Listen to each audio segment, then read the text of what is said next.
Hey there, Stan Baker here, one of your hosts for Circle Forum, along with Shelley Steele and Steve Young. In this podcast, we discuss how the risk factors of student mental health, anxiety and depression, and disruptive behavior impact student attendance and what restorative practices can do to help. Listening to this conversation among restorative educators, I think you'll enjoy how inclusive restorative approaches are, with intentional opportunities for student voice, parent voice, and teacher voice. And you know what? It's not just our opinion. This comes out of the research report. I think learning and understanding more about this Tier 2 intervention strategy is really important because it can help you improve the many meetings you already have. So if you're currently having lots of meetings, and who isn't, but the situation isn't changing very much, then this episode is for you because it can help you structure and build the group conversations you have in meetings. Some of the main topics we'll be covering include plan out great questions. Secondly, use a restorative circle process to include all voices, especially those that are often left out. And set up your meetings for listening. At the end of this episode, be sure to visit our website, www.restorative.ca, where you can find free restorative resources, plus the links mentioned in the podcast.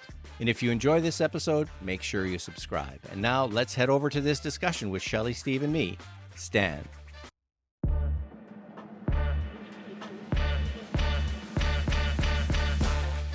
The research on this Tier 2 intervention really deals with identifying what's the risk factor that is interfering with a student's attendance. And the more clearly you understand what those risk factors are, the more likely you are to be able to apply the right kind of, remediation, if you will. It's been my experience in working in mental health that generally we, for the most part, treat attendance with this blanket.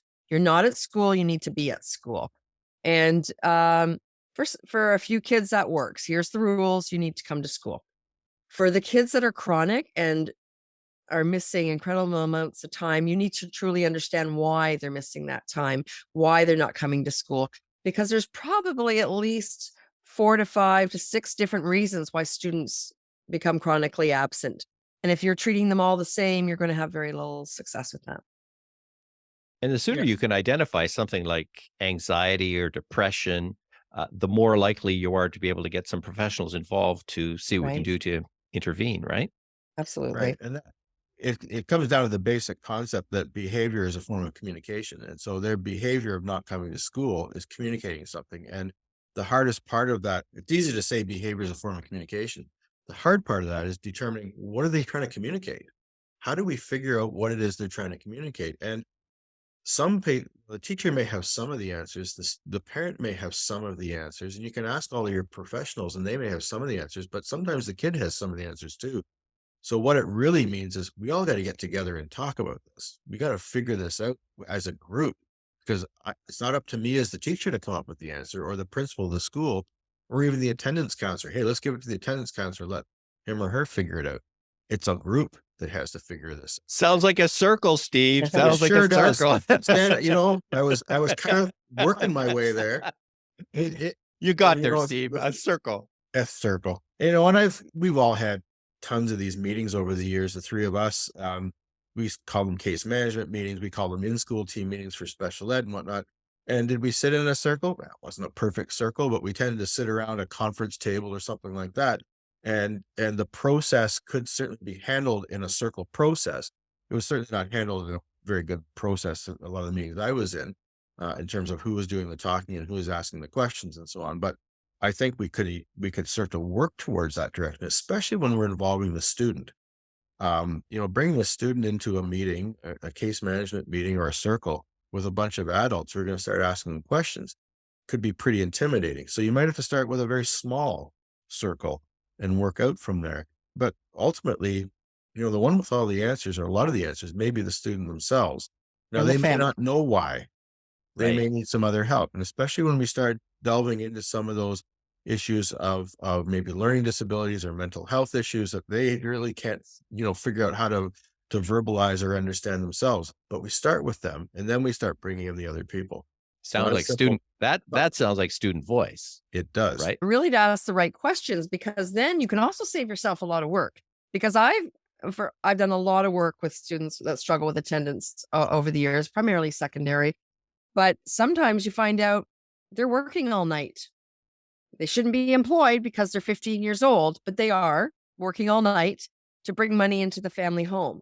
So if we started tackling this from, we have to put in all these interventions and et cetera, we could spend a lot of time developing things that don't apply for that student or don't make sense, instead of understanding what it is. And then, maybe there's a fairly simple solution that is going to help them get their credits, that's going to address the issue that's at present right now. Maybe it's community resources for the family. Who knows what it is? But ask some questions up front will then start to guide your intervention and who needs to be involved, rather than, we don't need the cast of 1,000 around the table to find out this 15-year-old has been working at night, and then put in an intervention. It really reminds me of so many of these case conferences and meetings with professionals where we would, and I include myself in that, we would come up with this absolutely fantastic plan for the family. If we did say so ourselves. Yeah. Oh, well, I thought it was wonderful. But there was absolutely no capacity on the part of the family to actually do anything that we were talking about. And so Right. these plans would constantly fail because we didn't include and listen to the voice of the parent and the voice of the student. And that, I think, is a very restorative way of looking at this And as well. I'd add another body to that conference is that's the teacher in the classroom. Yeah. Right. Because if we, again, to your point, Stan, come up with a fantastic plan of all these interventions that have to happen, and the teacher's saying, but I either A, don't know how to do those, or B, have the time to do all those, then the plan is going to fall apart. So the teacher has to be part of that plan too, because they're the one implementing some of these strategies in the classroom, especially for a child who maybe have some anxiety issues, when even coming to school. You finally get them in the classroom, and then the teacher does something in an inappropriate way, and you don't see the kid for another 2 weeks because the teacher scared them away because they, said something in a wrong way.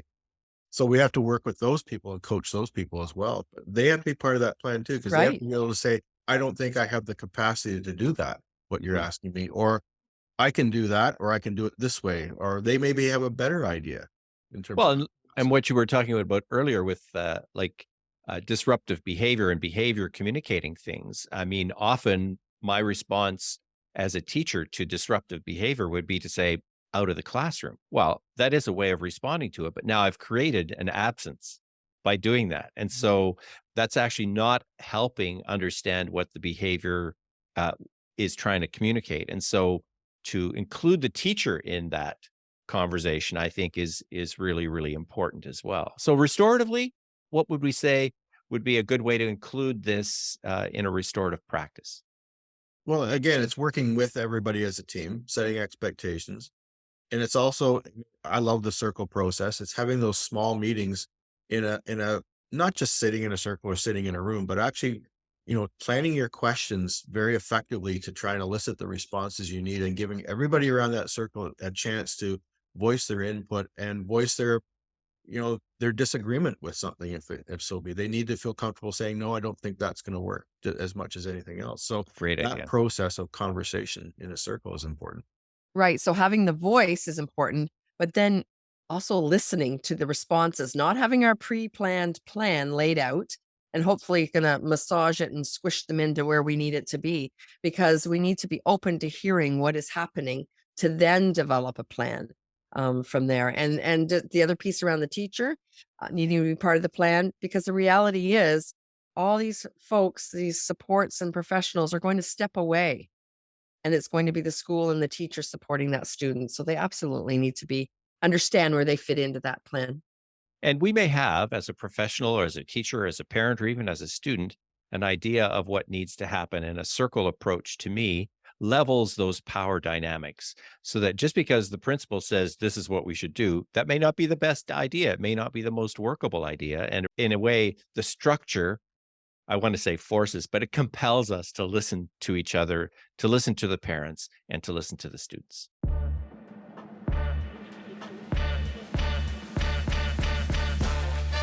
The increasing complexity of attendance issues require that we do things differently and more restoratively.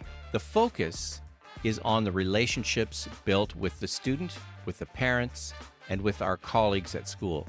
And as schools, we can't do this work alone. So we need to include our relationships with our professional and community partners as well in meaningful conversations and interventions.